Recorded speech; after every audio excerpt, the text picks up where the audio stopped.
It's here.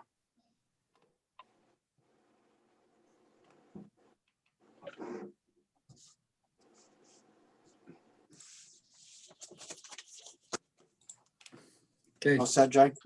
yep, Okay, good evening. This is a work session of the South Kingstown Planning Board. The date is October 14th, 7 PM.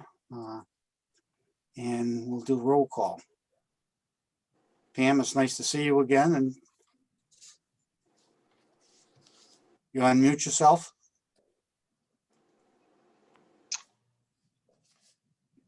Keith Demasi, Here. Maria Mack, Here. Joe Murphy, Here. Susan Axelrod, Here. Peter DiStefano, here.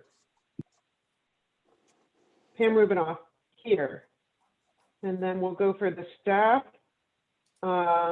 James Rabbit, Present. Jay Parker, Present. Brian Wagner, Here. and Amy Goines, legal counsel. Here. Okay, thank you, Pam. Okay, the first item on our agenda is discussion from the Conservation Commission to request for a Conservation Commission to be formally incorporated as a duty member in the TRC and make them a full participant. Staff, did you have any comments on that? Mr. Chairman, with regards to this recommendation, staff did have an opportunity to discuss it with council as well as the chair.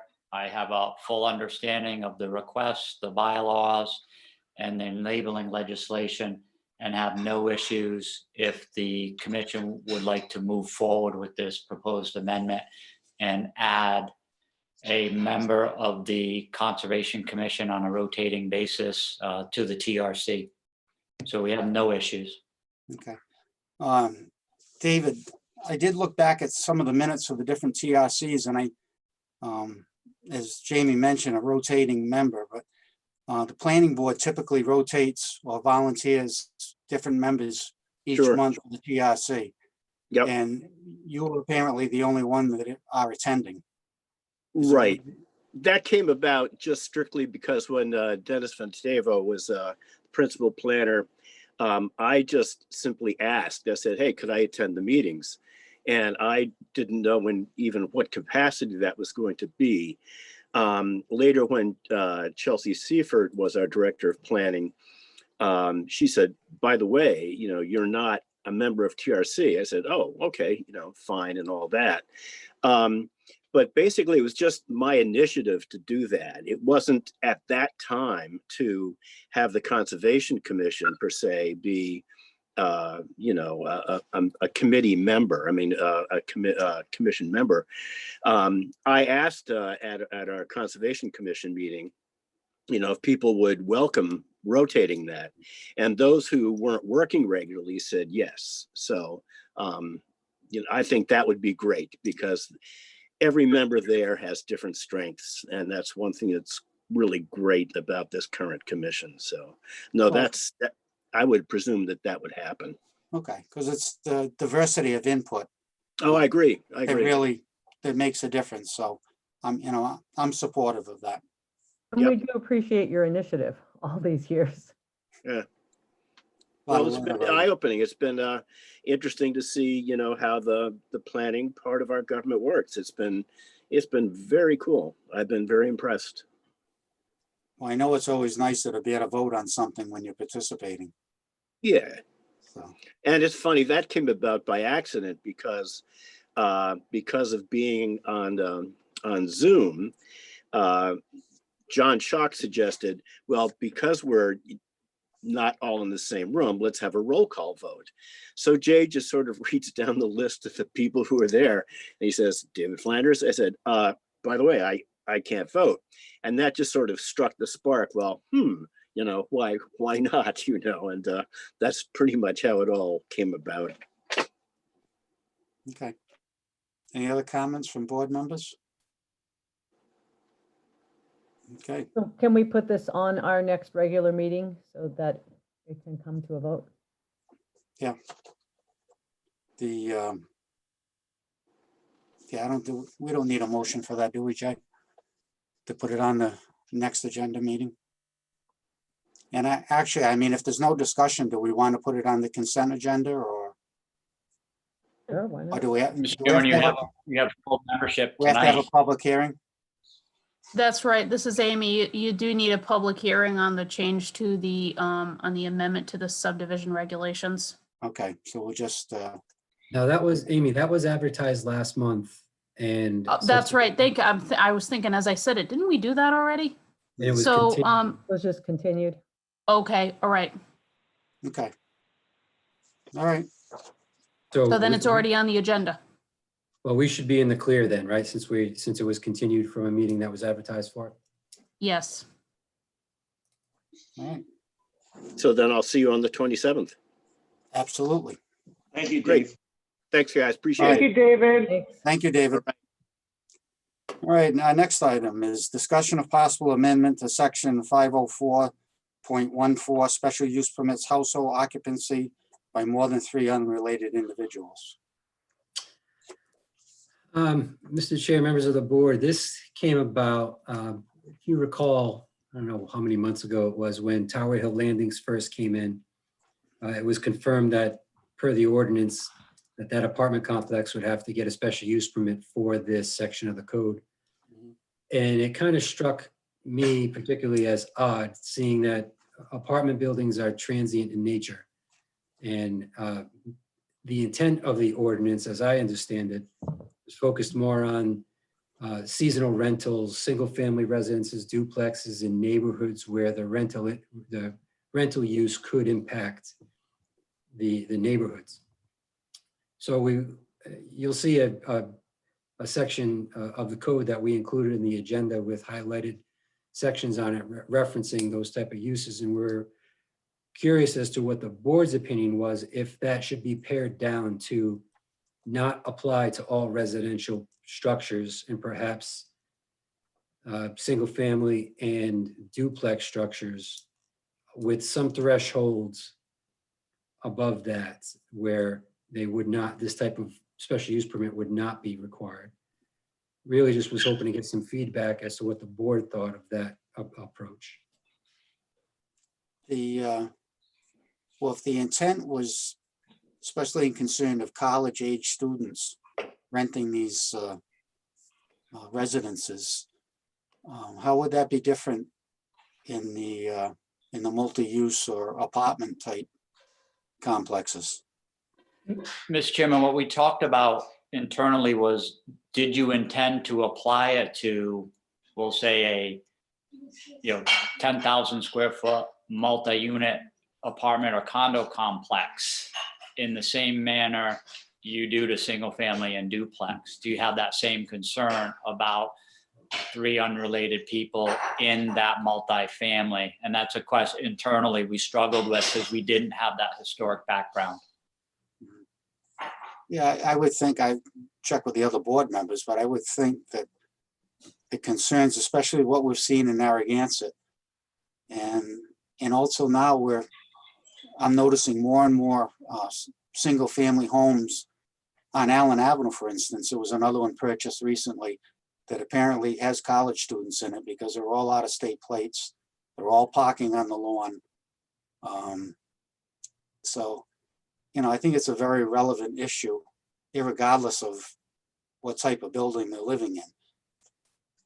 I So- agree with that. I mean, I think we all, we may be all aware of the fact that the university has had I think it's 25% decrease in the amount of on-campus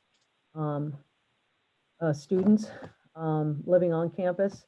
And it definitely is an issue regardless of what type of structure it is. Yeah, I also would agree with that. And so I'm just wondering if we could look at this as like residential unit instead of buildings. I think that even in apartments, it's even more of an issue if you stack in more people and you're closer in proximity to your neighbors.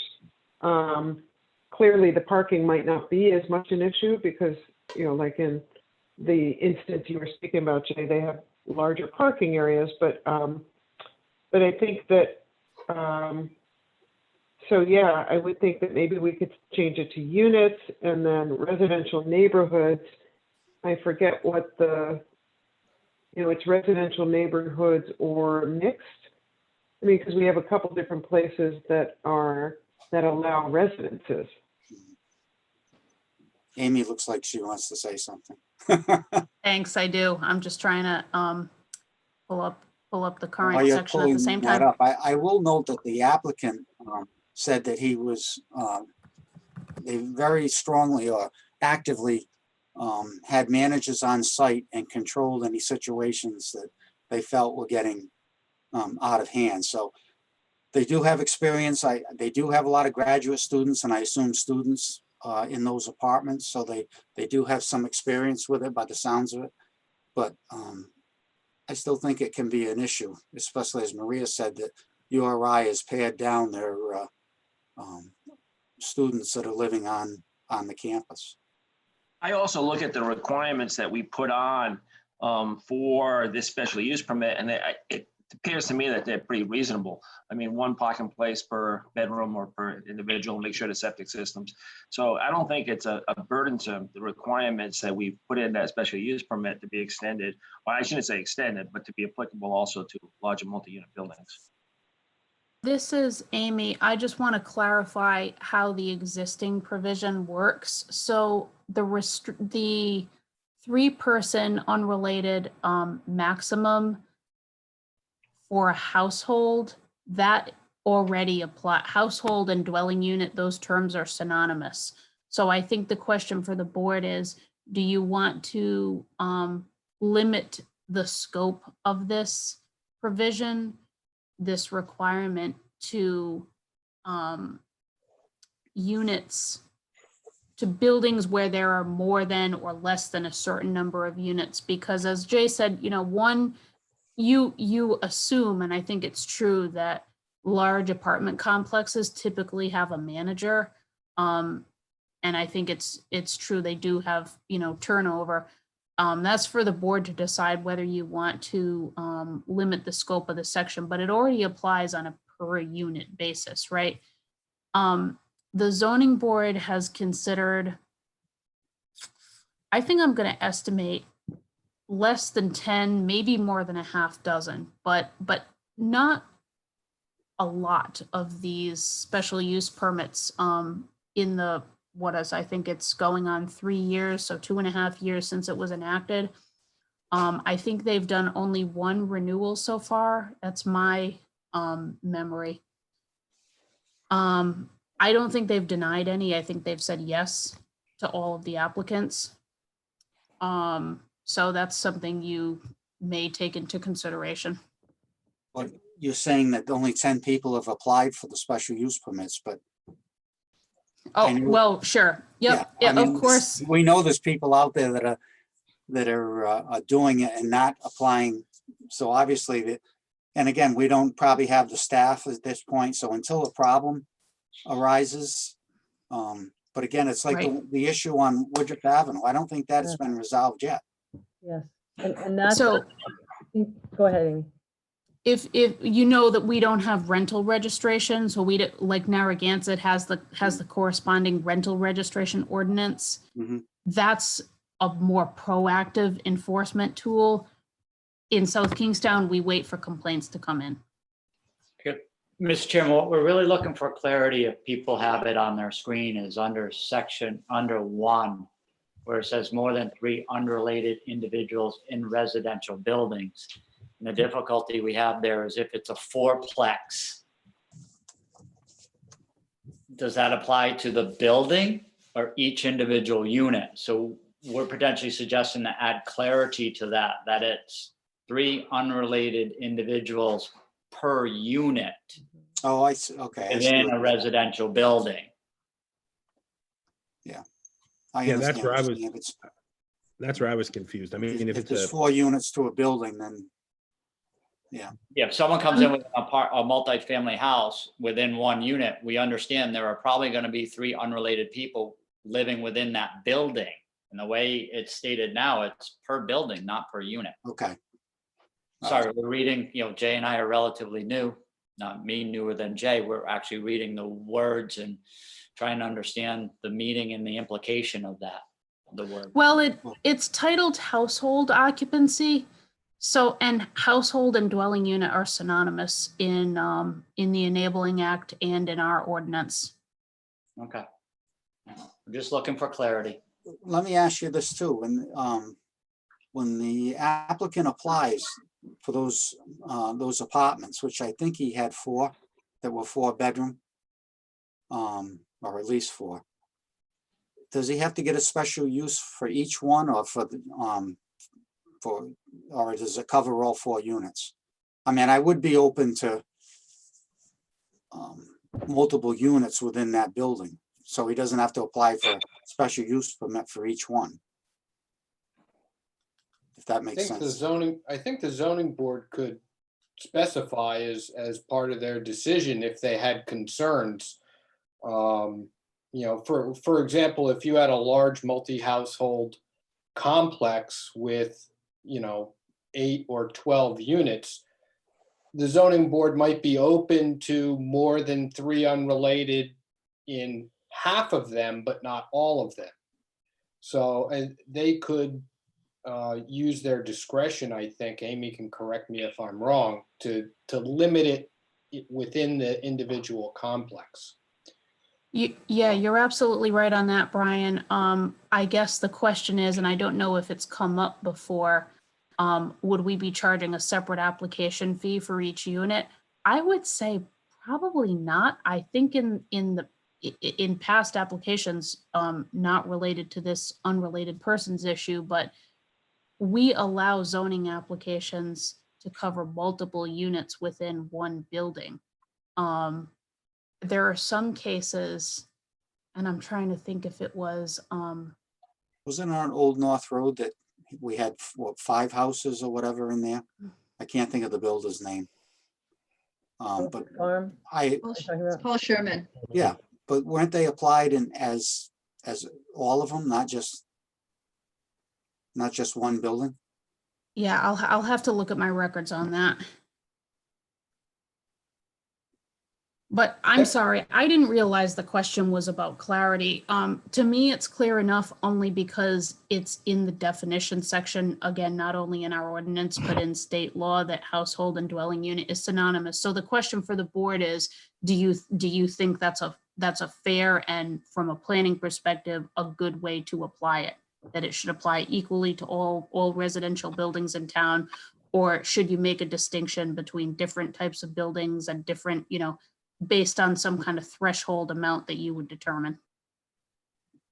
I think it should apply to all. I think it's cleaner, more simple. And I worry about the enforcement of all of these kinds of issues. Steve mentioned that the Woodruff Ave has not yet been resolved. It's certainly, I think, helpful that the special use permits expire after 3 years. Granted, 3 years is a long time if you've got a major problem, but I think that's somewhat helpful. I mean, hopefully a municipal court that is hopefully in our near As future we've been told, yeah. would help. As far as statewide, how this is applied, I think South Kingstown is, unless I'm mistaken, one of the few, if not the only, municipalities to establish a process for relief from the maximum unrelated persons provision. Most municipalities just have a maximum, and the maximum is the maximum. And even it's come up recently in other towns we represent, and I've suggested to them that the establishment of a special use permit process is a good solution, especially now, because I'll tell you, if we get a complaint now, the town may send a notice of violation, but nobody's evicting anybody right now. It's just not happening. But looking out beyond the current crisis and eviction moratorium, I think a special use permit is a good solution. So I think we already are more toward the liberal end in that regard than a lot of other towns. Excuse me, Amy, there was a recent decision from Providence Yeah. Yep. related to this, and I'm just wondering, maybe if you could just, if we have the time to just explain that, so, and see, and let us know if we need to change anything with regards to that. The Providence decision was specifically on an ordinance that regulated household occupancy by, and it may have been 3 also, I can't remember the number, but more than 3 think it college was, yeah. students in certain zoning districts. I think it was the R1 and the R1A zones. And the Rhode Island Supreme Court upheld it. So, you know, and this issue is playing out next door in Narragansett because they had for a long time been bound, or they've been advised that they were bound by a Superior Court decision that struck down their unrelated persons ordinance. That was from the 90s, I think, that was never appealed. The bottom line is that in allowing a restriction on occupancy that's even more restrictive than just the general unrelated persons prohibition or maximum, we're 100% in the clear on enforcement of the unrelated persons issue.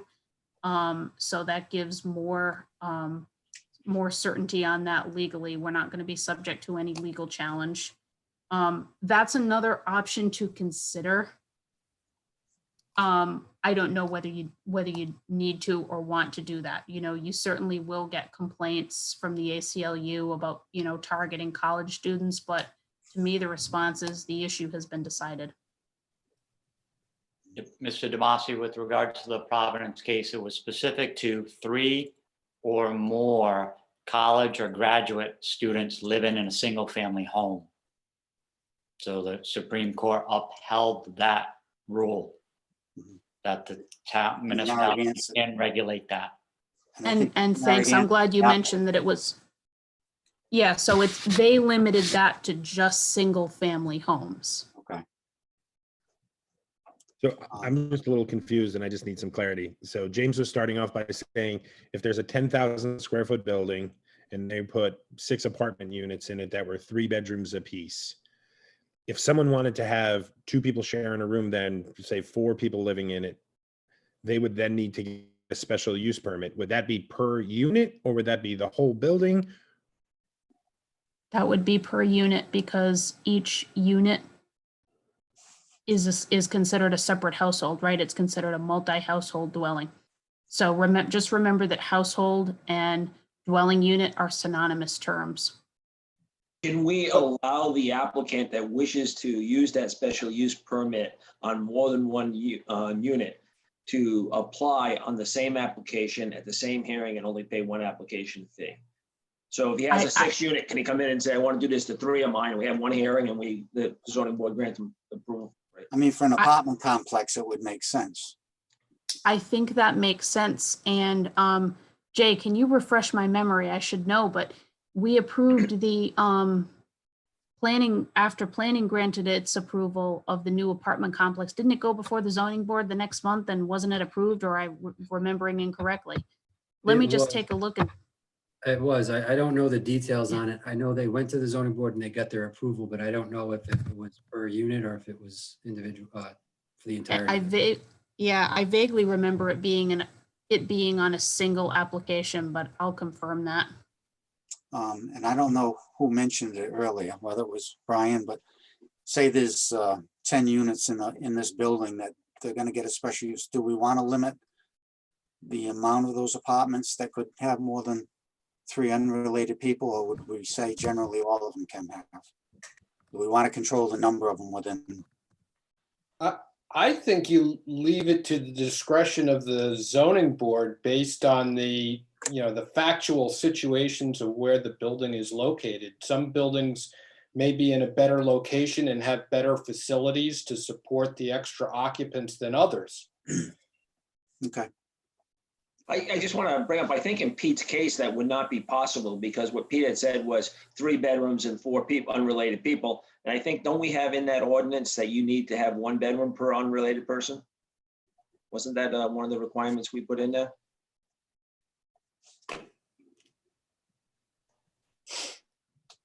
I know we have to have one parking place for each unrelated person. I thought it was 1 bedroom for each one, a septic system that was approved for that number of bedrooms.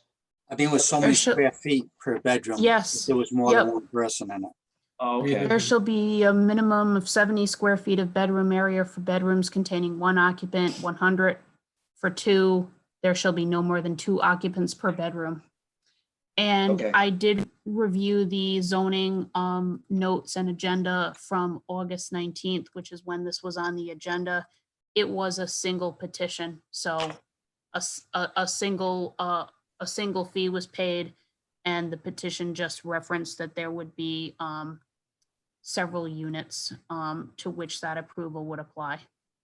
And actually, I mean, Or- that puts more pressure on the management, that if they're having trouble with one unit, that special use permit is for that whole building. So it puts the onus on them to really straighten that out in a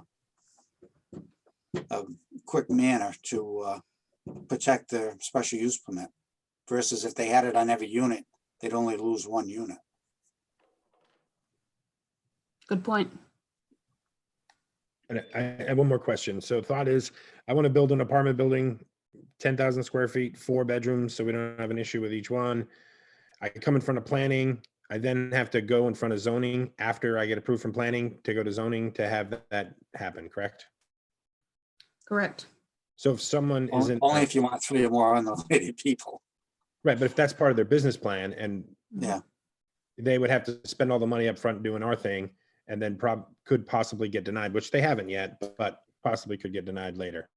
So Peter, this is a much larger conversation, but we haven't implemented unified development review in South Kingstown, right? A few years ago, state law allowed municipalities to enact, and some have enacted regulations allowing a planning board to grant zoning relief. We have not done that in South Kingstown.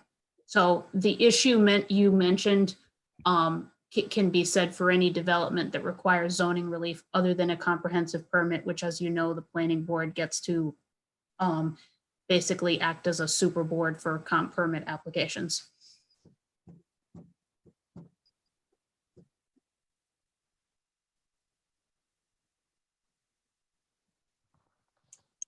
So Jamie and Jay, we've taken this to another level from what you originally asked, but it was a good conversation. I don't know if you got the answers you wanted.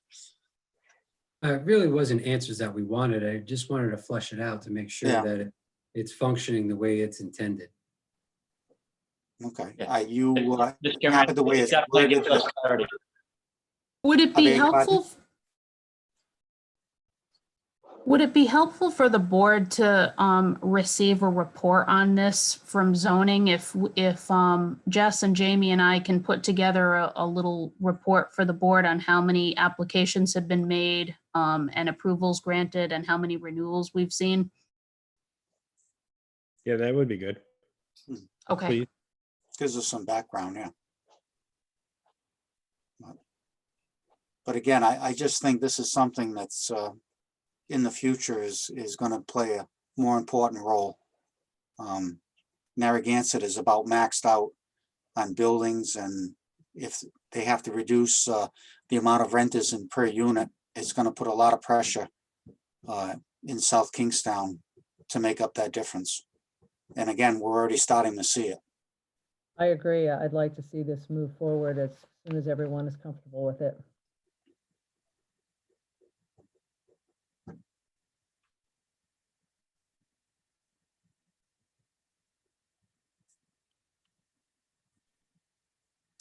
So I guess Amy will talk to zoning and get that report, and then you'll bring this back to us at our next Well- work session. will do.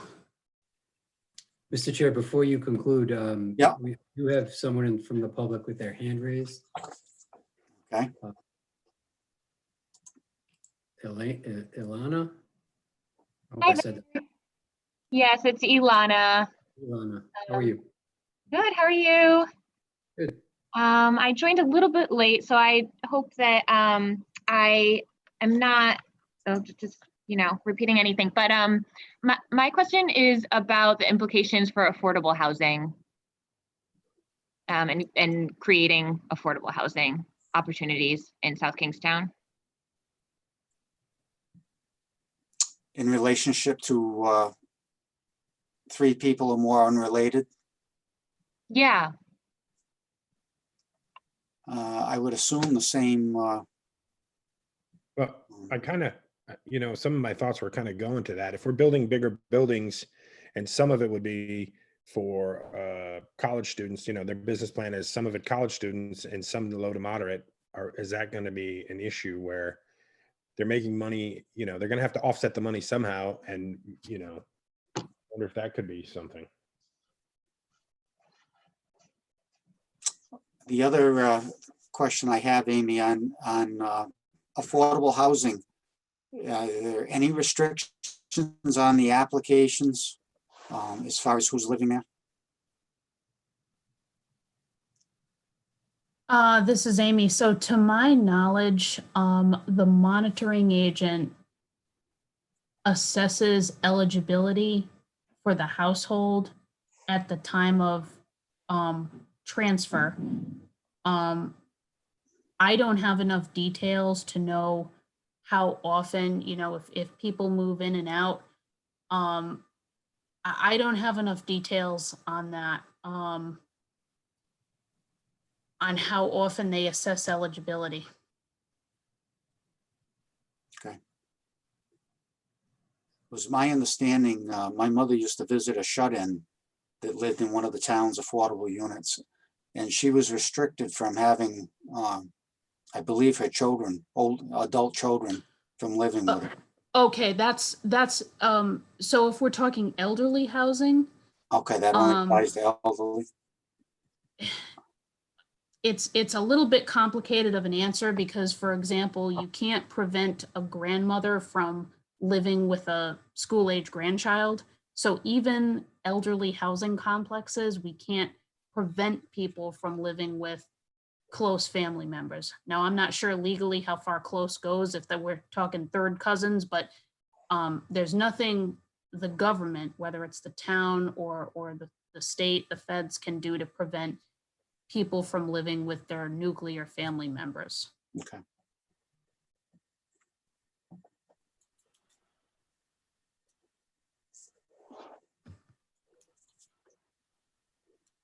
Alana, do we So, have any other yeah. comment? So just remember that this unrelated restriction, right, it doesn't apply to family members, right? It only applies to unrelated persons. Okay. yeah, And when and thank you for talking about this. I think I guess I was kind of thinking about it in pre-existing buildings more, and utilizing spaces that like creating apartments in spaces that already exist. Is that something to consider? Or are you confusing this like an accessory apartment? Yeah, I mean, you're allowed by right to those. Right, that wouldn't be considered that would be considered an accessory dwelling unit. I don't think this section would apply to an accessory dwelling unit, right? The main dwelling unit would be considered the household. And the But then again, accessory- it hasn't, go ahead. I was gonna say the accessory dwelling unit is limited in size.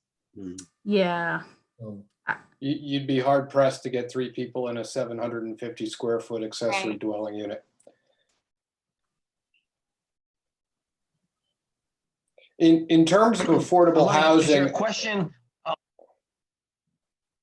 question, are you concerned of that this would stop maybe existing structures for being divided up, which would otherwise allow maybe multiple people and therefore a lower cost living? Is that what your concern is? sure, yes, and I mean, any kind of implications for creation of affordable housing, because I think that's something super important that we need to be moving towards, right? Yes, I don't see the implication to affordable housing. If there was a large structure and they wanted to divide it up into multi-units, the 4 unrelated would apply individually to each of those units. So if you had a large house and you divided it into a 2-family, each of those two families could have up to 3 unrelated people. And if they wanted to go to 4, then they'd have to get the special use permit. I mean, and they could, if that was, I guess they could design some structure that was maybe a little bit new housing model that allowed for affordable housing. But this would still allow it, as Amy said, this would still allow it to happen. They would have to get a special use permit where maybe other towns actually stop it completely. But this does give it, so it allows it to happen, but there's controls in place. Thank you. Okay, I hope we answered your question. Yeah. Brian, you were trying to say something? Yeah, I was just trying to, Amy alluded to the fact that when you look at affordable housing, the area median income that the affordability is based on total household income. So if you're adding a fourth person with a fourth income, you may be creating a situation where you put yourself out of the realm of qualifying for affordable. Okay. Yeah, I guess when I say affordable housing, I mean it in its most basic sense, not in qualifying for affordable housing, just housing that's available and affordable to anyone. Alana, I would like to put this plug in. The Affordable Housing Commission meets on the 4th Thursday of every month. Brian actually runs that. We would love to have you there, to your ideas, your concerns, and if you really want to go crazy, your participation. But if you want to get a hold of Brian and participate in that, that would be great. I think there's also some vacancies, aren't there? Yeah, I was just gonna say, we have a couple of vacancies. Great, well, I would definitely be interested in that. And so yeah, I'll get in contact with you, Brian. Thank you. Yeah, give me a call at the planning department. I'll be glad to talk to you. Great, thank you so much. I'm gonna hop off, but thank you so much. Okay, thank you for your input.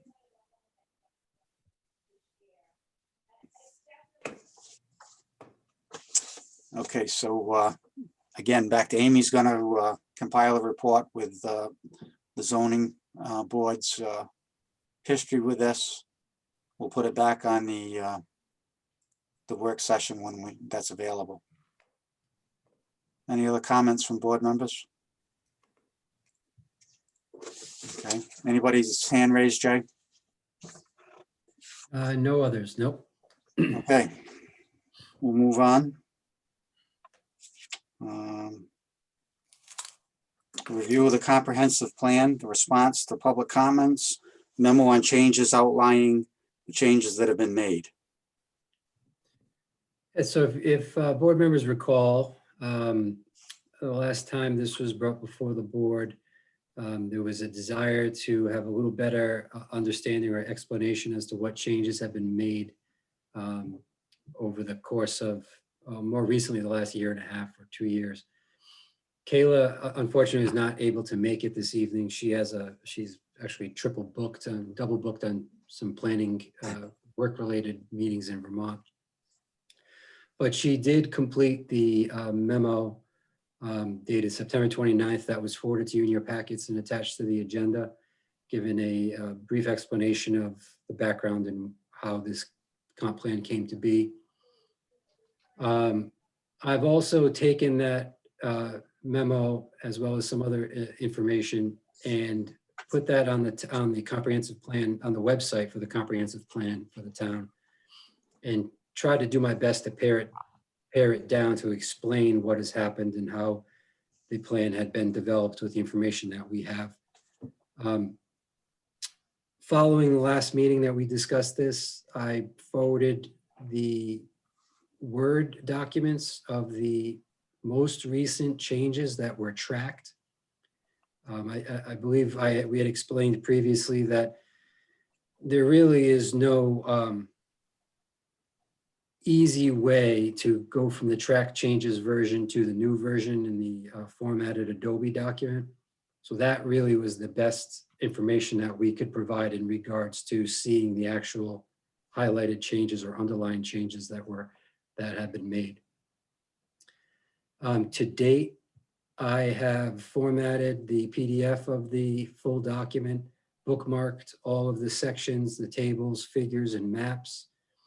I have made some grammatical corrections and some other suggestions that have been more recently forwarded to me. And that is the quick and dirty update from what was discussed last month. Okay, comments? I have a question, and it is on, it's from the memo that Kayla sent that was in our packet dated September 29th, and it is on page 8. And it is under land use, the last bullet, which says, consideration for how to determine the allowable future uses of land owned by the town as it transitions out of the public realm due to obsolescence.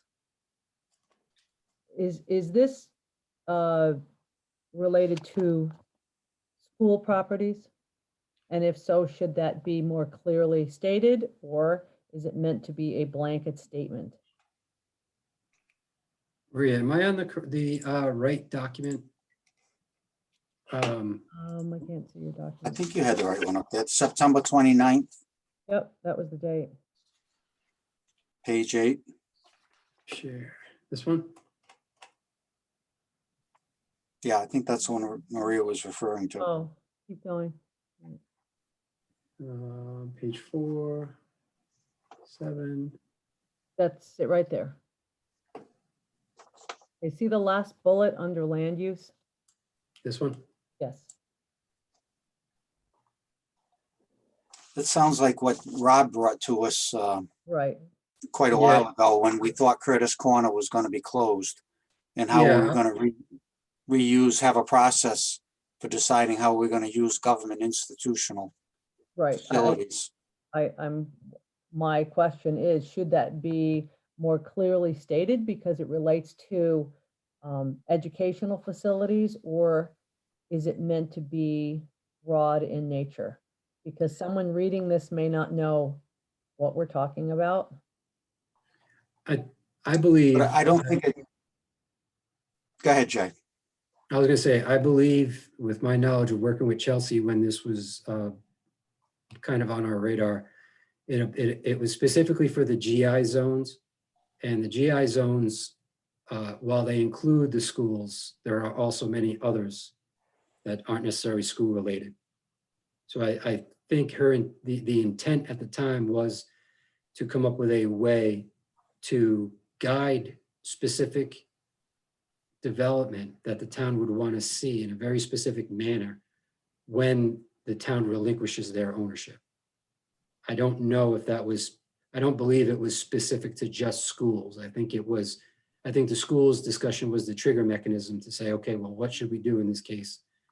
When we have the ability of, we are going to relinquish ownership, but yet we can still have a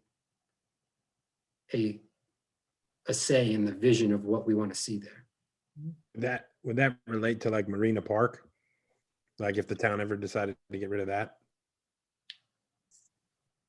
Yes, it could if those regulations were specifically put in place. Or to that, what was it, what house is it down in West Kingston? Oh, the Oliver Watson home. Yeah, But that was a little different because I think that was tied up in some kind of trust. I think Maria's familiar with it because, Yeah, that's a little different situation. I Yeah. agree with you. There's some restrictions related to that. Again, Mr. Demasi, a lot of times this is a fairly standard item contained in a comp plan or plan of conservation development in other states. A lot of times it'll deal with the reuse of a town hall. When the town hall, a new one is built, the reuse of a EMS facility or police facility when a new one is built, and primarily schools. Also, I've seen it with small parks and or fields when the town builds a new soccer complex and moves out of the old 6 piecemealed ones throughout the community. The comp plan, through the comp plan, it gives you the ability to potentially have some consideration of the reuse of those municipal assets as they potentially go into the private sector. Town hall would be a good example. If you ever redid a community town hall building, what is the appropriate reuse of the existing town hall? Is it residential? Is it a mix? Is it residential, commercial office? And how does that impact the neighborhood, and how's that compared to the other recommendations in the comp plan?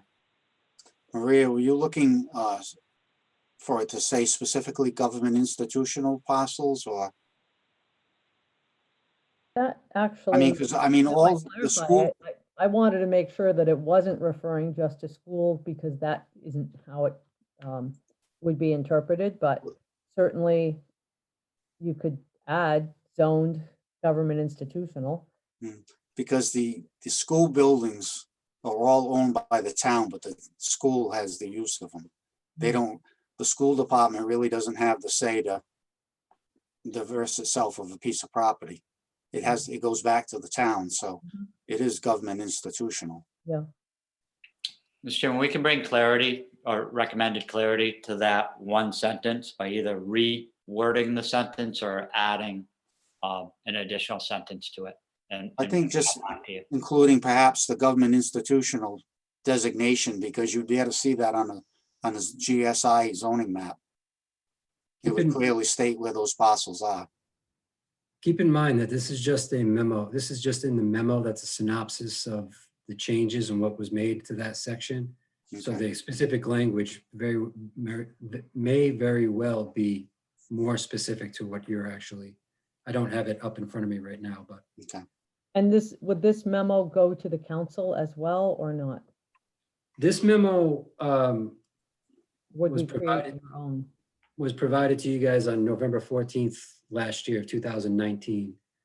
So she wanted to attach it because it included a lot of relevant information as to the questions that were being asked last month about synopsis. We can obviously absolutely provide it to the council if it's helpful.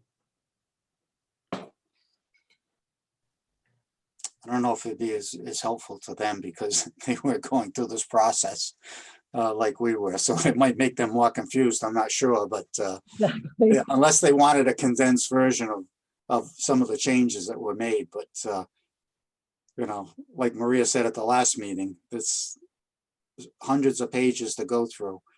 And we did each section by a during work sessions, so to string them all together and remember everything that was said at every meeting is testing the minds of me anyway. But certainly we're at the point where we have to do something with the comp plan. We wait much longer, we're gonna have more, it's gonna be obsolete. And I'm not sure if it'd be better to get it out, get it approved by the council, and then, make the changes that are pointed out or brought to light. But right where we are right now, we're not getting a lot of public comment to see what they like or dislike. And as much as we've tried to get it, I mean, I think Kayla especially reached out and tried to get some input. So.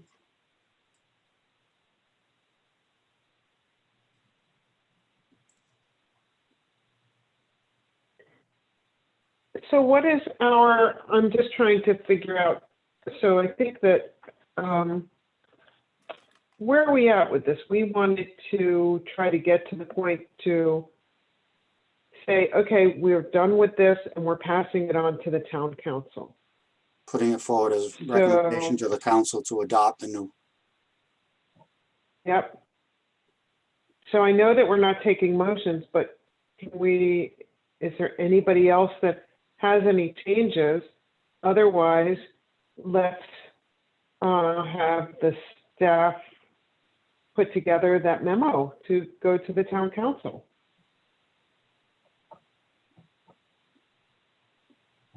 I will add, there are two things that are still on my radar for this that haven't been incorporated. One is the recent amendment for the Shepherd's Run property on Route 1. I haven't had a chance to go back and look and see what the proposed comprehensive plan language says, I know for a fact that the map will have, the zoning map will have to be updated and the land use map.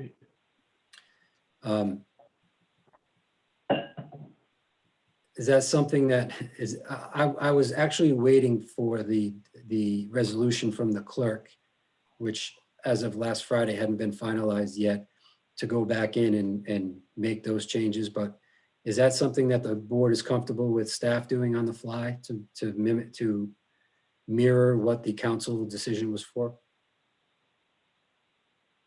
I'm comfortable with it. Me too. Me as Peter? well.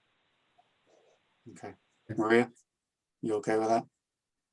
Yes. So, and I've forgotten, did we have a public hearing on this that was open?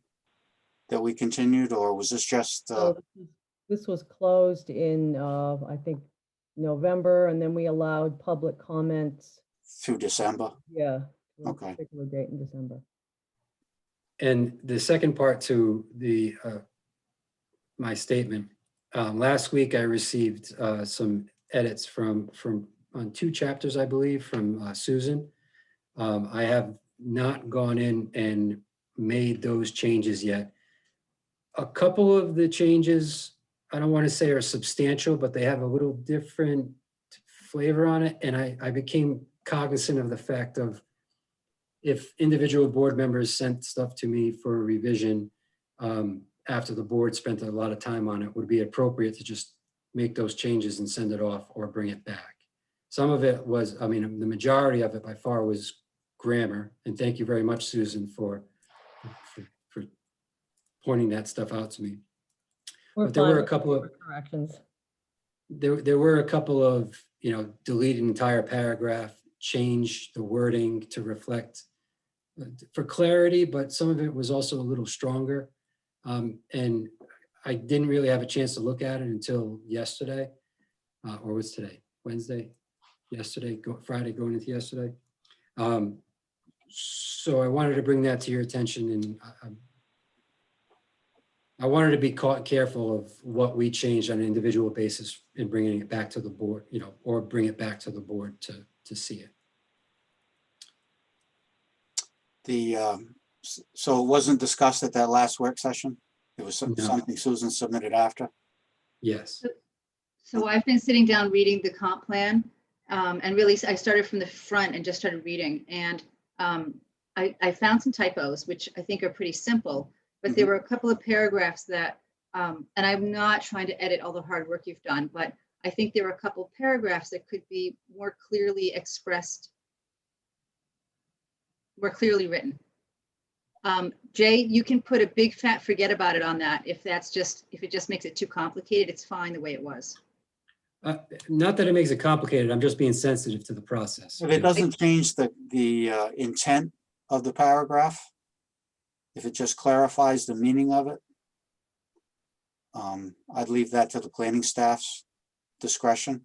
If they think it really is changing the intent of the paragraph, then I think probably the other board members should have some input. Mr. Chairman, we can take a real conservative look at the proposed, some slight amendments to the existing language and render an opinion for you. With that, I think I found the reference associated with the statement on disposition of town and government land. And if we can just read that for a second. Sure. Would be to explore and pursue regulatory strategies such as development of a floating zone to effectively direct future reuse of parcels within the government and institutional zoning district, including but not limited to school facilities planned for closure. So it's including but not limited to. So I Okay. think it's a And it fair identifies statement. as government institutional. I think, Maria, that's exactly the language you were looking for, or close to the language you were looking for. Yes. Okay. And that's on page 325 of the copy I have. Action 3-12.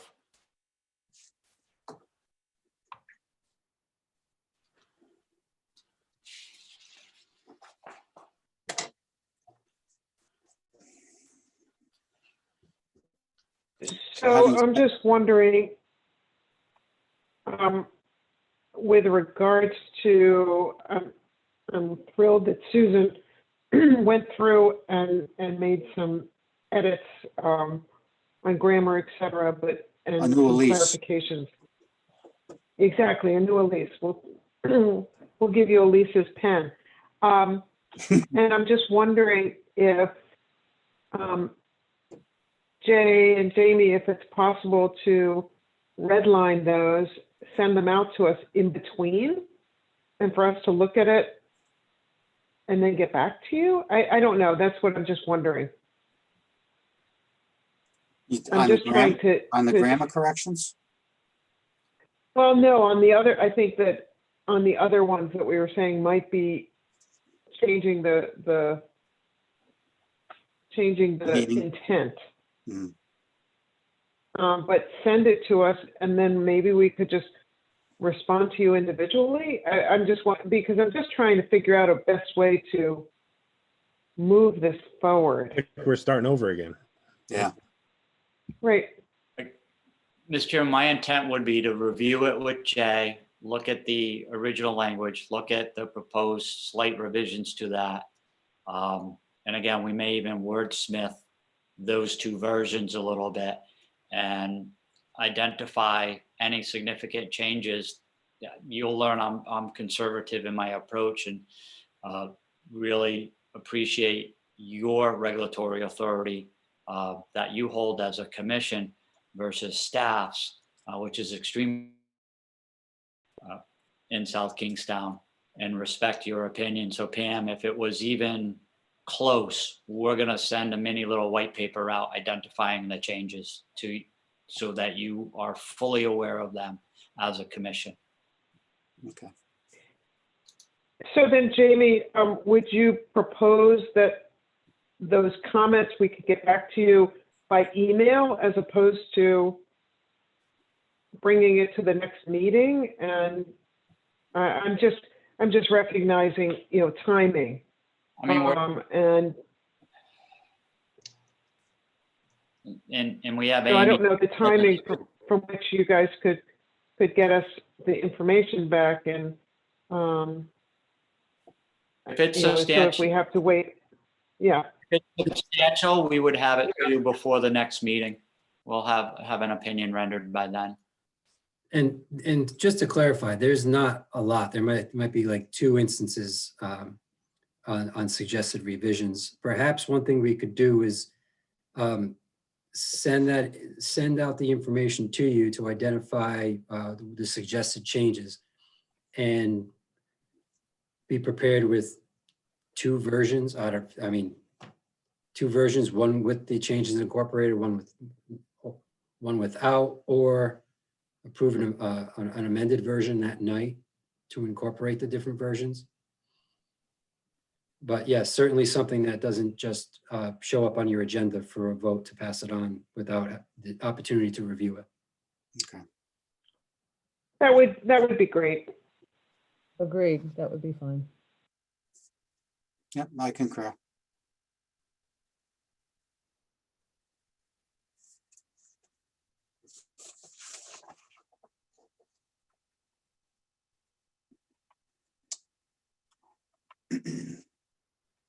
You all set on that then, Jamie? Mr. Chairman, barring that, the small changes, there's consensus on the board to kind of try to wrap it up and get a copy so we can, the commission, excuse me, I keep referring to you as commission, the board can refer to council The for Connecticut thing. next steps. Yes, I do. How the rest of the board members feel. Yes, I agree. And also wondering, Jay, you might know, have we had any kind of back and forth with, it's usually Kevin Nelson at Statewide Planning that reviews this, and in the past we have sent portions on so as to expedite the review process from their end. Do you know if anything has been sent to them in a preliminary fashion? Yeah, we I hand delivered a draft. Oh, it was probably a year ago. Oh, And we did receive comments back on the preliminary draft. So Kayla and I's intent was to make sure we were on the right track before we got all the way to the end. And they really had minor comments. They didn't have very much. So they have seen it. They have gone through it, the draft version. Good. Good to know. Good news. All right, so we look forward to seeing those comments and the, hopefully the final version that we can recommend passage on to the town council. So if there's no more discussion on that matter, we'll move to our next work session item, which is discussion of planning board's biannual action agenda work plan for 2021. Yeah, so this item was put on your agenda. I believe it was brought up last month.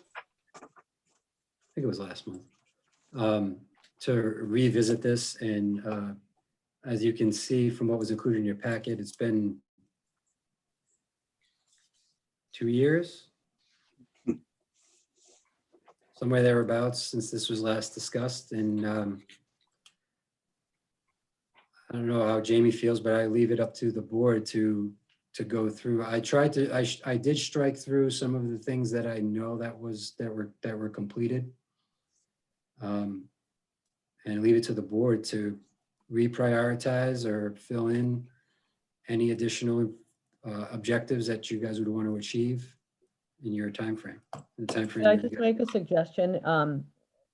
Initially, when we started this, it was called the annual action agenda, and I think we should decide whether we're going to do an annual action agenda or if it's going to be a 2-year program and a biennial action agenda. That would be helpful. I know that after receiving this, after looking at the packet, I made my own kind of 2 pages long list of things that I thought would be in the running for items that we should be thinking about. And I was hoping that board members might have a chance to come up with their own top 10 list or whatever, because working off something that's 2 years old may not, I think there'd be a lot of fill in the blanks kind of thing. I don't know how everyone else feels, but I think we have a lot of interesting things that we could be looking at. So I don't know. Again, I just wanted to put that out there. Yeah, originally, that's what our work sessions were supposed to be designed around fulfilling. And we've been putting out fires and working on a comp plan. And it seems we got stuck there. And I remember we started some of this with Andy Tight's going to give us a lesson on massing for the downtown areas. And Right. that's kind of dropped by the wayside. But I think that's, an important issue as some of these redevelopment projects come along for Main Street and Dale Collier Corner and Old Tower Hill Road. So certainly something. And I don't know, the Route 1 stewardship plan, isn't that kind of in that committee's hands now when they get up and running? Yeah, the committee is up and running. We've been on a pause due to COVID. But yeah, that started, but then quickly stopped. But is that something that's kind of off the planning board's radar right now, because it's that we have that committee that's supposed to be overseeing that? Maria, are you on that? Yes, and I'm not really sure why we haven't met since February. I have been bugging Jay a little bit about it, but I know we've also been short-staffed. I mean, I think that would be on the list of things to accomplish, even if it's even if the main work and plan development is being done by this committee. I think that should be on our list of things we hope to accomplish within, whether it's a 1 or 2 year time period. And the intent of that was that the plan gets put together and brought to the planning board for endorsement. Okay. So it should certainly be on your radar. I guess I have a question. How about the I've been on the board for 4-ish years, and we've been working on the comp plan. So you guys that have been on the board before that, is there time ever to do anything beside? I mean, I don't know what I mean, with these marathon sessions and all this other stuff, or I mean, are we going to create this list to never get to it? Or is it one or two things and then kind of go from there? It's, like I said, Mr. we've been Chairman, if I putting may. out fires. Go ahead, Jamie. Go ahead, Jamie. Again, thank you. I think what's important is not lose sight of what you want to accomplish, and Maria touched upon that. You already have an initial list, and maybe one thing that we can do is if people were comfortable sharing a list, and we try and look at your list and kind of from individual lists, make a master list that you can then digest and evaluate, kind of looking at 3 primary areas, subject matters. 1, specific areas in town that you think need to be addressed in some manner, whether it's development, non-development, protection, natural resources, then regulations or regulatory implications to potentially help those areas either be protected or be developed in an appropriately scaled manner. And then what do we do to get there? Kind of tracking, follow up, and how do we get to those accomplishments? I know the commission spent a lot of time on a comp plan. That comp plan's wrapping up. There are a lot of recommendations and goals and objectives in that comp plan. We kind of need to go through and, as a board, help staff prioritize our workload. And I may potentially make a recommendation that you look at a 2-year program, because again, some of these things are going to require financial or budgetary requests. Not everything can be handled at the staff level. On occasion, we need the expertise from the outside, and come up with that list and try and prioritize it based on importance and then based on resources also. I'll just throw it, someone say, hey, it'd be great to have a form-based code for our commercial areas. Well, that could be a 2-year endeavor. Is there any low-hanging fruit that we can do quicker that is more beneficial to the community in the near term versus something we want to work on over a 1, 2, or even 3-year cycle? So to Peter's— So James, with that thought, what's the current status of the Horsley Witten? I mean, the cottage zoning and the accessory dwellings is not on this list, but it was something that recently been accomplished. But there's other things that Horsley Witten is carrying the ball quite a ways for. Are we getting a final briefing on that? Or we get final, maybe some guidance on where we can go? I mean, form-based zoning, I was hoping was on there. Maybe some areas of town that could have higher densities.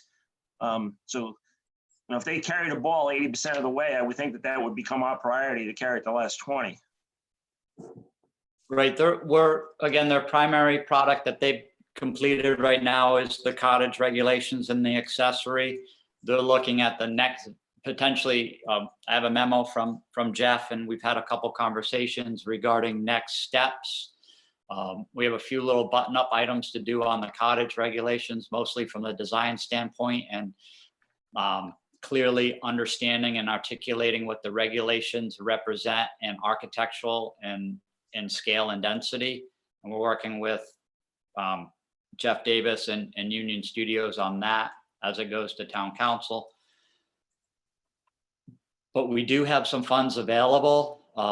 The issue with those funds is those funds came out of housing. So the ability to divert those funds that originally came out of housing to something other than housing related, I'm working with the town manager's office on that. But we're not done with Horsley. We're not done with Union Studios. But again, we have 2 consultants on board, and we may be able to utilize their assets and the work that's already done and just potentially deviate a little bit based on what the commission wants for a product. You just want design guidelines for residential and multifamily, or do you want to look at developing guidelines and architectural standards and design standards for we'll say multifamily and non-residential, commercial. All right, well, I just, from my perspective, I'd like to just, I guess, understand exactly what they've done that we can pick up on. For anything that they've carried the ball 80%, carrying the last 20% to me should be a priority instead of picking up maybe another initiative where we have to carry the ball 100%. That's all. Okay. So similar to what Jamie was talking about, one of the paragraphs in my draft of ideas was to use a type of process, it could be charrette or otherwise, to evaluate the current work program and identify issues and opportunities going forward, engaging the community in process. Following the same, the staff could prepare a summary memo providing some detail on each issue, summary status, priority achievability, resources needed, policy ordinances needed to effectuate state coordination. So something like that. I mean, basically what you said was one of the first paragraphs that I had on my draft list. And again, you working as your staff, we have ideas and everything, but we don't want to run down a path we're not clearly given direction on. Being in the community for a little bit, having a little bit of knowledge of the community, you've done a great job on the development side, but it would help the department as well as you as a regulatory agency if we had slightly clearer direction on the design aspect of projects. Right from landscaping to architecture to lighting to density to scale and so forth. The zoning code lays out density and scale, but that doesn't mean what can be built at that density and scale is what you're actually looking for as a planning board. And I think you're gonna, as we vet out the cottage regulations, you're more clearly identifying what your expectations are of that cottage reg. We had a great meeting last week on that subject matter. Your input will help us do exactly what Maria may be suggesting we do. Peter, you had a few suggestions. I don't know if others can send those out to us. That's okay with you, Steve? Mm-hmm, that's fine. Board. Yeah, I'd be happy to do that. And isn't there a way on Zoom, Jay, you probably know, to do some kind of a whiteboard? Does that work on Zoom? Like if you're talking about different or you're merging different ideas, isn't there some kind of application on Zoom that allows you to do whiteboard charrette kind of thing? There is a whiteboard feature. I'm not sure what it does. But let's see. Jay, can we share a live PowerPoint slide? Yes. Yeah, if we can share a live PowerPoint slide, we can type, and as we type, you can see it. I mean, I would like Like to a know what whiteboard. everybody's thinking when they come up with their lists, obviously, as well. So I don't want to have a broad discussion. And again, we can try to prioritize low-hanging fruit potentially, and you may need us to help articulate what is low-hanging and accomplishable in a shorter time period than something that requires more resources, both financially and manpower-wise. Speaking of fires to put out, I think we need to go back and look at the farm event regulations. I see the council is getting a lot of flack on that. They're getting letters, they're getting people that are just calling into the public comment section and wanting to know what's going on with a particular application. And so I think that's something we probably should put on a work session to revisit. And Steve, this is Amy. I think they've directed us to that effect, Yeah. haven't they? I was mentioned, but I'm not sure whether they were sending a letter or was it just a verbal to the planning department to get it done, but I did hear that. But again, it's been a hot button for them. And the upcoming hearing, when we have it for the present application, I'm sure is going to be heated. And we've talked about doing this for a while now. It just, Yeah. Well, it's come back to bite us because we Yeah, never got to it. waylaid by some other emergency. If you look on that document, that was forwarded to you, that is the second item listed at the bottom under other. It says standards for farm events. Okay, And I also believe the Horsley Witten effort is captured under the second item at the top, listed as underway, the multi-household and inclusionary zoning work. I think perhaps the name is throwing, the title of it is throwing it off a bit. Yeah, it's not that everything on this list Yeah. or anything is not relevant. It's just, I think it's good for people to think a little bit about and do some homework and come up with some. and I know we did a lot of revisions to the subdivision and land development regulation revisions that Josh and Chelsea had worked on. And more recently, the parking guidelines that Richard was working on. So, And then the landscape regulations that Rich started as And we're well. working on landscaping also. so we may have more in the works than we realize.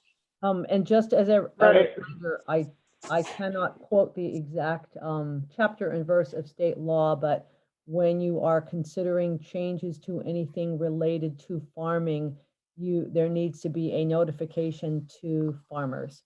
I'm not sure at what point that occurs, whether it's going to be when you have a finalized product, or Amy can probably clarify that.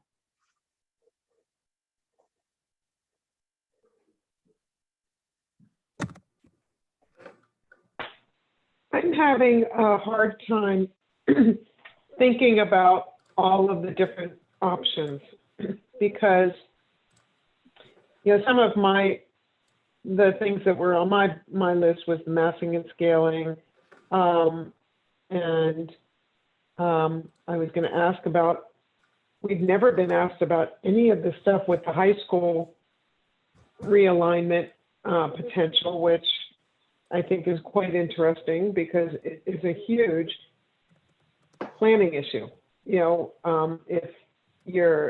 If you going back to the comment we were talking about in terms of having the town access one of the schools. So it's going to happen in one of the areas, right? It's either going to be Curtis Corner or the high school likely. So I'm just surprised at that. But so I have a couple of those, but what I'm challenged by is adding more things to our list when in fact we have, as Jamie pointed out, all the comprehensive plan actions, all the implementation actions from the hazard mitigation plan, and then all the implementation actions from the village studies. So there's part of me that doesn't want to look up, and doesn't want to make up any more things. I think that we have an obligation to really say, here's the list of actions. What are our priorities? And so that's a question. But then my other question is, Jamie, when you point out that you're recommending that we look at specific areas of town, then we look at regulatory implications, and then what do we do?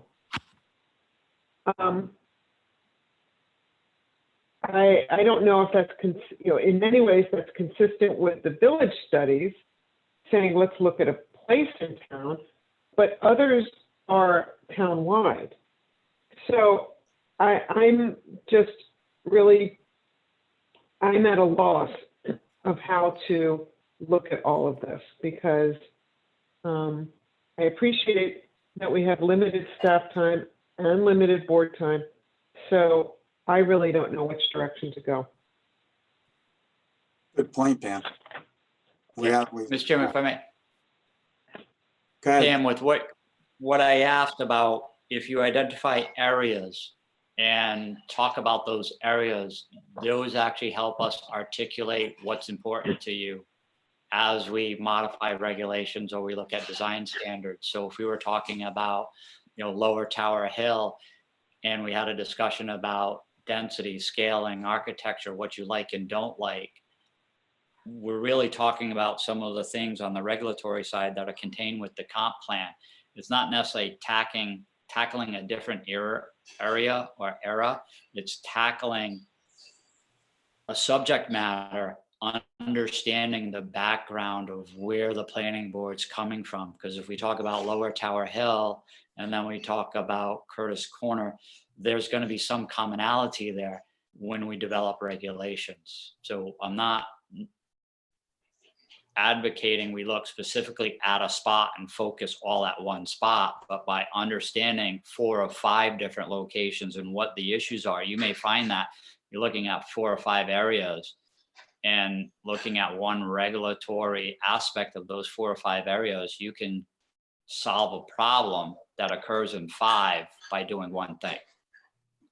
So it's really helping our department understand what's important to you as a board as it relates to development in the community. So it's not necessarily let's just go do Lower Tower Hill and don't do anything else, but understanding what the issues are at Lower Tower Hill help us identify issues that exist in other places too. So hopefully that. So in that case, a little clarity. it's conceptualizing, because sometimes it's easier to conceptualize a place and say, this is the change I want, versus I want parking changed everywhere. You know, so it's more giving that example so that you guys could help to So if you tell me look at it more whole. Right. You tell me where you don't like parking lots and the way they're amassed in town, and a couple good examples of the way you like the way the parking lots function, look, and everything. We can write a regulation that makes development occur more like the ones you like and less like the ones you don't like. But that's that may be 6 different areas of town. Yeah. And you could look at one area and find multiple related issues within that area. You could see an area and you could see that it's ripe for better mixed use, more accessible bike and walking within that area, better stormwater management. So a lot of things may be bundled within a certain area. Pam, just I some guess in background. my When it comes to town buildings and schools, the town usually does not include the planning board. So when it comes to landscaping, a lot of those rules are all thrown out. And traffic studies, we have very little, we have no input, basically. Yes, exactly, because the town has up until this point exempted itself from development plan review, which I've always thought was odd because you would want the town to have to follow its own rules, but. Yeah, that was a battle. I'm not sure if it was the fire station off of Curtis Corner Road that we had that issue, Maria. At police station too. Yeah, and the police station, yeah. I do believe, and Amy can correct me if I'm wrong, but I believe it's the state mandates that if the town is to consider disposing of public property, they are required to get an advisory from the planning board. Okay, well, dispose of. Right. We were talking, Pam was alluding to the fact I thought about building a new high school on Curtis Corner Road and the issues that might present, which again, we won't have an input on.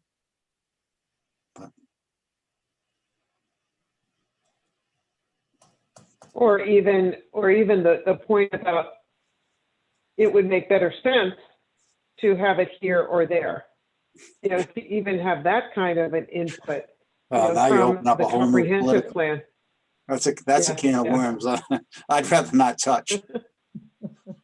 Hey, James, I do like what Joe had to say about Horsley Witten and the groups. Like they got an 80%. Let's carry it over the finish line. I think it'd be good to know where we stand with some of that stuff and how we can carry it over the finish line. Yeah. Good analogy, Joe. I like it. Makes it look like we carried something through to the end. And that brings us back even to how long have we talked? And I can't remember who the consultant was on the Main Street, Wakefield, downtown Wakefield.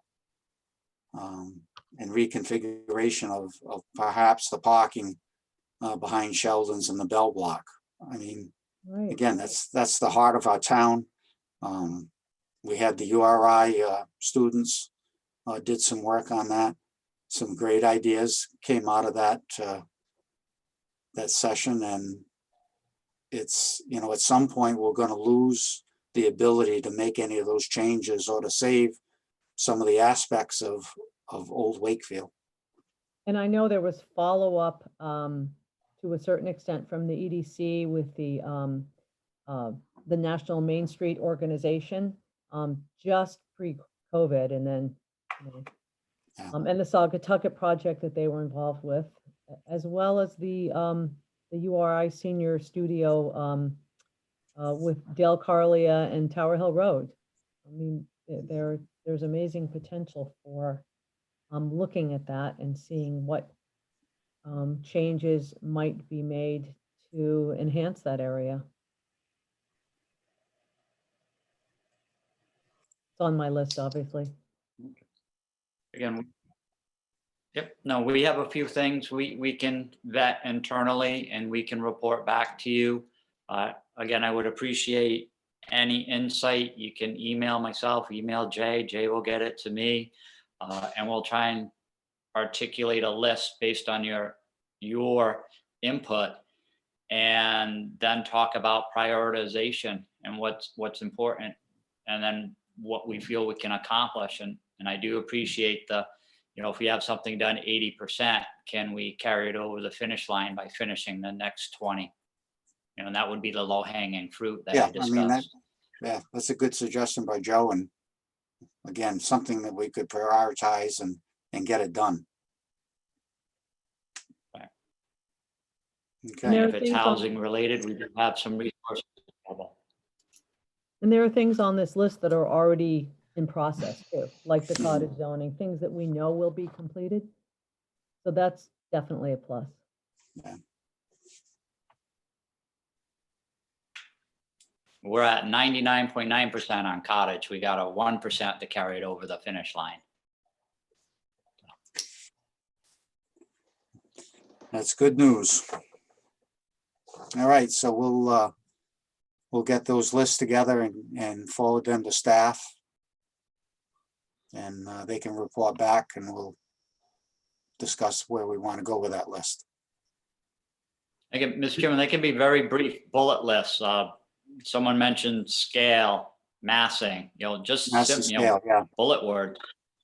Yeah. Yep.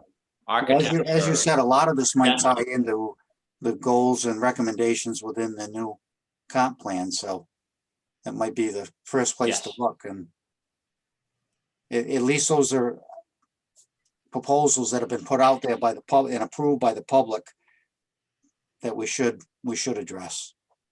And hopefully they'll segue into some of the old issues or issues the board members currently talking about. So, any other comments from board members? Okay. Planning board liaison activities. I guess that's you, Joe. And I might need some help from Brian on this, but there was a affordable housing meeting I did attend. I think there was enough members for a quorum. I think it was pretty close, but I think there was a quorum, right, Brian? Yes, yep. Yes, the quorum. Brian had, I think, talked a little about funding that was possibly available for affordable housing. I forgot what the number was or the percentage that was coming from those transfer taxes, but there was some funds there. So there was discussion on how to use those funds, possibly using some for, I guess, buying deed restrictions or encouraging deed restrictions. I don't know, Brian, what else am I missing? Well, I mean, the funds being transferred into the Affordable Housing Trust Fund can be used for anything, rehabbing existing housing, conversions into affordable housing, things like that. Yeah, one thing that the board had been discussing is the idea of finding a workable mechanism to purchase deed restrictions on houses to create new affordable housing. We haven't really started parsing out language about what it would take to make that happen. We are currently revisiting some proposed language changes to the trust fund ordinance that were originally rolled out back last January or February. I've done some editing and cleaning up of the edits that were circulating at that point in time, and we'll be redistributing them to the committee for the next meeting. Okay. And as you mentioned, there are a couple of vacancies. So if anybody in the board knows of anybody that has an interest in affordable, put the plug in like we did today. Maybe we can have this person come on, but there is a couple of vacancies. Okay. And Maria already mentioned the Route 1 stewardship is trying to get underway. Yes. Okay. All right. Legal or staff, any comments? Mr. Chairman, I just have one to share with the commission. We did have, with regards to the cottage regulations, we did have a meeting last week with our consultant as well as Mr. Damasi and Mrs. Mack to articulate really what the words meant as it related to a structure. And I think it was a good conversation, and what came out of that meeting is the regulations in essence need a picture with them and a kind of a footprint example so that it articulates not only in a written word, but in a graphic representation of the intent of the regulation with regards to scale, height, and building forms. We are working with Jeff Davis and Union Studios on bringing that to fruition, and I hope to have something to share with you shortly. I do have a schematic that I've prepared internally that we're going to review and ship that off to them as a format of articulating what the conversation was. Okay, thank you. Is there anything you can share, James, relative to the vacancy on the planning board as far as how many applicants and are there interviews being going on, or any idea of when that'll be filled? They had another interview last night at the council meeting, and there was one late entry that I believe they will be interviewing at their next council meeting. So I would say perhaps after the next council meeting, they would make a recommendation. There was one motion last night to nominate an individual, but that was not seconded, therefore the motion failed. Again, they had one additional interview, I believe, to hold. So I guess stay tuned. But it is a work in progress, and they are actively vetting applicants.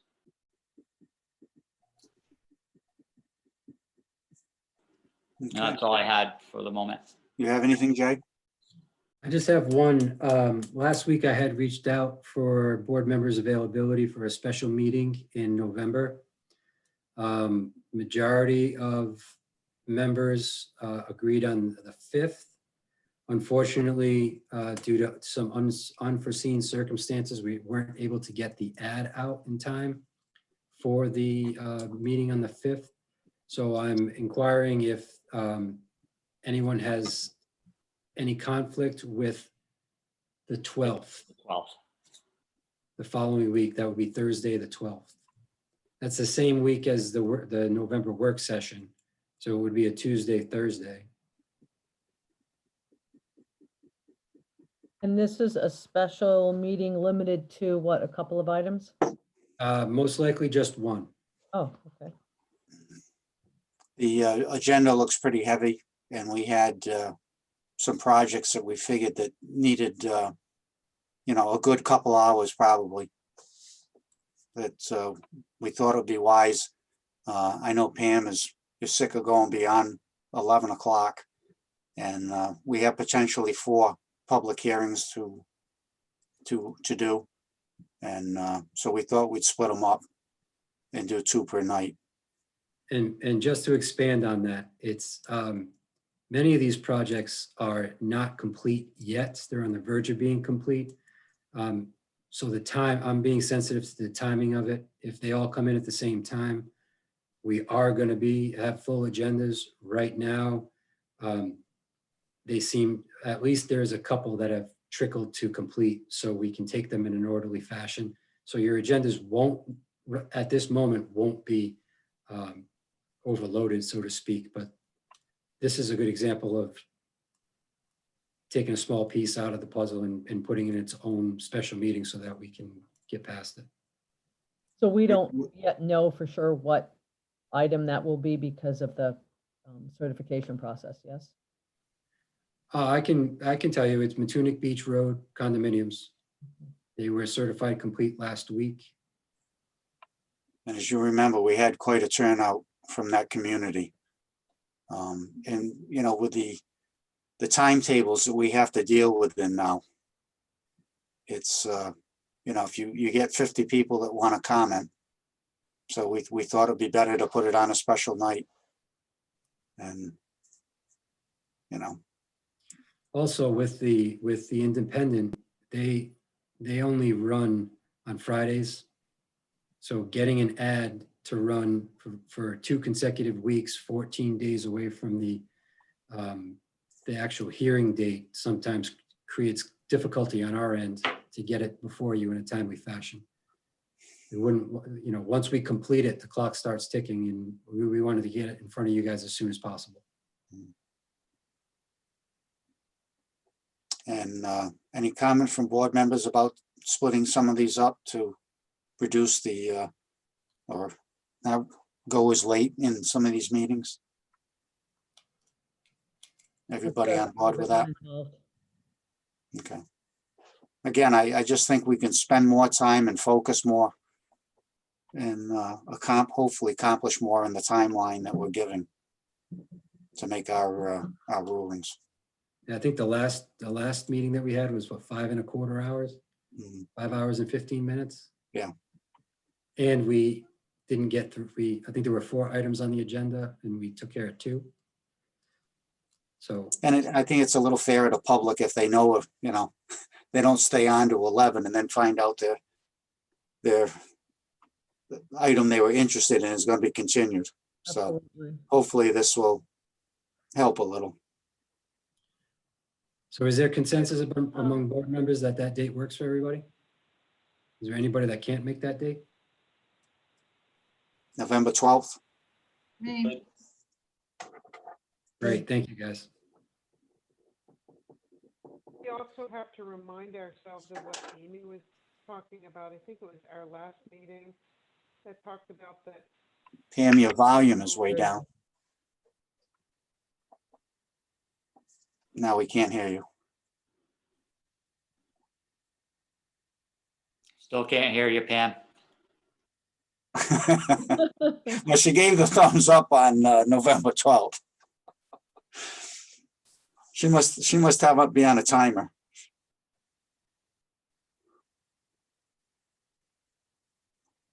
I think she said motion to adjourn. That's what I think she said. I couldn't. Oh, okay. Well, we only have Amy left. I'll make it real quick.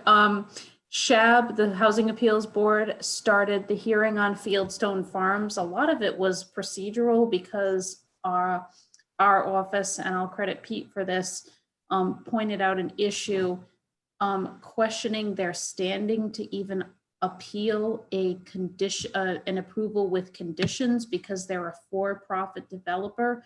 When you read the statute carefully, our reading is that State Housing Appeals Board doesn't have jurisdiction to hear an appeal of that type from a for-profit developer. So they chewed on that issue a little bit. Their counsel's going to look into it. I think we're the first town that has raised that issue.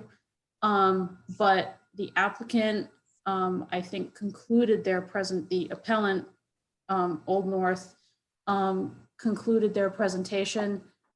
The rest of the hearing is to be determined on scheduling, probably in November. I will let you know and share that date as soon as it's as soon as it's decided. Okay. Well. if there's nothing- I know the board has also asked about 571 Main Street. I don't have an update yet on that. Okay. Well, if there's no other business for the board for this work session, I'll entertain a motion for adjournment. So moved. I have a- Second. Okay, we have a motion from Maria, a second from Joe. All those in favor? Aye. Okay. Aye, it is. We'll see you the next meeting. Thank you, everyone. Thank Good you. night. Thanks. Good night. And before